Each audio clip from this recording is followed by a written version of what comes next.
Assalamualaikum warahmatullahi wabarakatuh. Innal hamdalillah nahmaduhu wa nasta'inuhu wa nastaghfiruh wa na'udzu billahi min sururi anfusina wa min sayyiati a'malina may yahdihillahu fahuwa mudhillalah wa may yudlil fala hadiyalah. Asyhadu an la ilaha illallah wahdahu la syarikalah wa asyhadu anna Muhammadan 'abduhu wa rasuluhu alladzi la nabiyya ba'dah. Amma ba'd. Oke. Pertama-tama mari kita panjatkan puji dan syukur kita ke atas kehadirat Allah Subhanahu wa taala yang dimana kita masih diberikannya nikmat kesehatan, nikmat iman dan nikmat Islam sehingga kita dapat beribadah, dapat beraktivitas hingga sampai pada saat ini. Solawat beriringkan salam, tidak lupa kita ucapkan, tidak lupa kita hadiahkan kepada kearifan junjungan kita Nabi besar Muhammad Rasulullah sallallahu alaihi wasallam dengan mengucapkan Allahumma shalli wa sallim wa barik alaihi. Semoga kita yang sering bersolawat kepada beliau mendapatkan syafaatnya di yaumil mahsyar kelak. Amin amin ya rabbal alamin.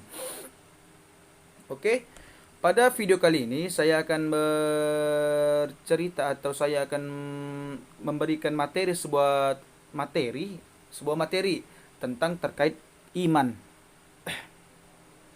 Oke, sebelum kita masuk ke materi, kita perlu tahu tuh apa arti iman. Nah, iman secara etimologi menurut jumhur ulama yaitu adalah ucapan dengan lisan, keyakinan dengan hati, dan pengalaman dengan anggota badan, bertambah karena taat dan berkurang karena maksiat. Jadi ketika kita ingin meningkatkan keimanan kita, ya kita tingkatkan lagi taat kita kepada Allah, kita tingkatkan lagi ibadah kita kepada Allah. Nah, ketika kita melakukan maksiat, maka berkuranglah iman kita. Sungguh disayangkan gitu. Oke. Baik. Pokok-pokok keimanan. Pokok-pokok iman itu disebut dengan istilah rukun iman. Rukun iman yaitu ada 6.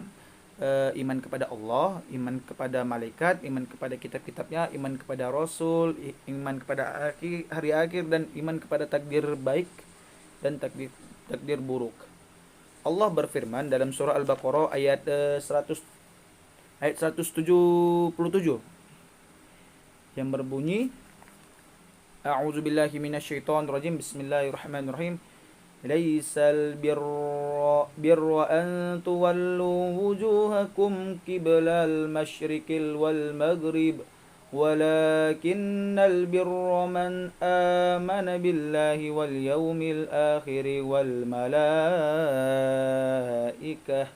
wal malaikati wal kitabi wan nabiyyin, yang artinya yaitu bukanlah menghadapkan wajahmu ke arah timur dan barat itu suatu kebajikan, akan tetapi sesungguhnya kebajikan itu ialah beriman kepada Allah, hari kemudian, malaikat-malaikat, kitab-kitab, dan nabi-nabi. Quran surah Al-Baqarah ayat 177.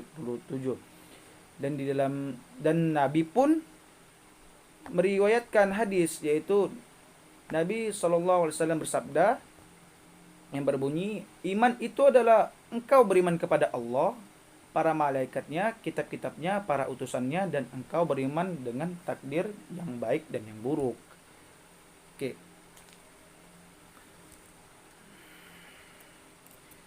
Kalau kita berbicara tentang cabang-cabang iman, nah, cabang-cabang iman itu dari Abu Hurairah radhiyallahu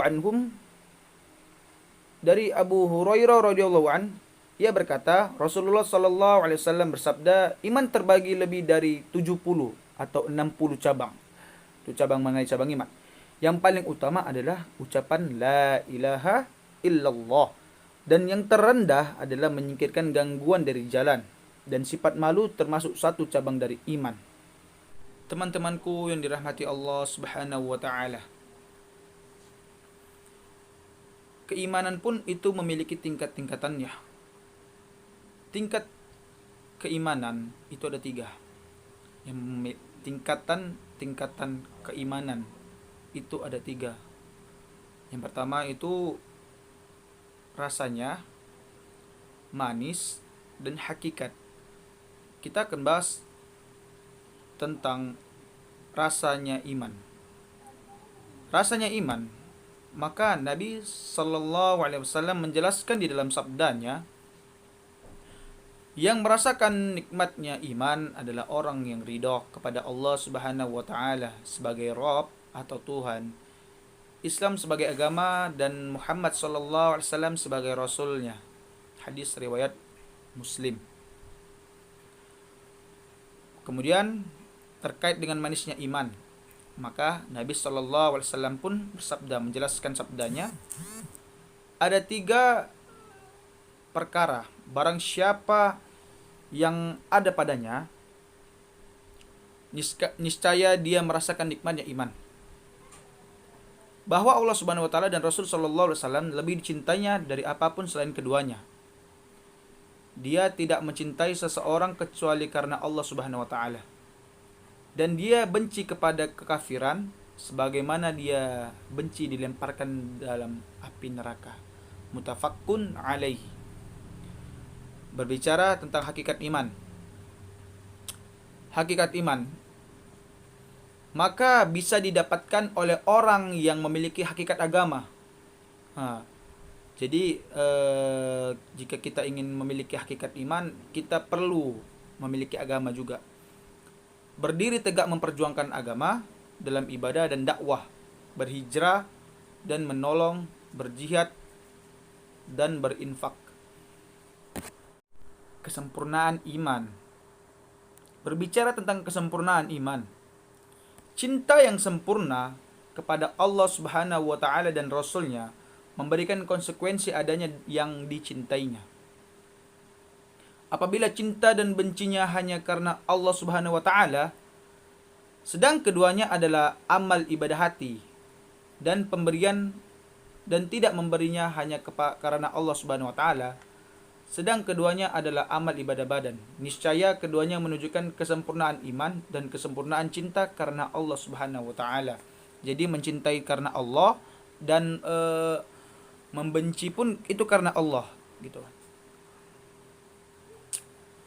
Dari Abu Umamah radhiyallahu an, dari Rasulullah sallallahu alaihi wasallam bersabda, barang siapa cinta karena Allah Subhanahu wa taala, memberi karena Allah Subhanahu wa taala, melarang karena Allah Subhanahu wa taala, niscaya dia telah menyempurnakan imannya. Hadis riwayat Abu Daud. Sebelum saya mengakhirinya, saya ada nasihat untuk teman-temanku sekalian, yaitu iman sejati adalah ketika seseorang hamba itu beriman kepada Rabb-nya dengan keimanan atau keyakinan yang merasuk ke dalam sumsum hatinya. Dia menghadap dan mentaati Rabb-nya dengan segenap hatinya. Anggota tubuhnya, gerak diamnya, langkah-langkah dan detik-detik kehidupannya, dalam kesendirian dan keramaian, dalam kesepian dan kebersamaannya dengan yang lain. Ia selalu kembali dan tunduk kepadanya, mengkonsentrasikan pikiran dan maksudnya untuk mencari ridhonya, serta beribadah hanya kepadanya untuk menginginkan wajahnya yang mulia. Masya Allah. Baik, itu saja yang bisa saya sampaikan. Lebih dan kurang saya mohon maaf. Kepada Allah saya mohon ampun. Sekiranya memang dalam video ini ada kekurangan, ada kekhilafan, saya mohon maaf. Sejatinya itu adalah kesalahan saya dan kebenaran hanya milik Allah Subhanahu wa taala. Saya akhiri video ini dengan melepaskan alhamdulillahirabbil alamin. Billahi fisabilil haq fastabiqul khairat. Assalamualaikum warahmatullahi wabarakatuh.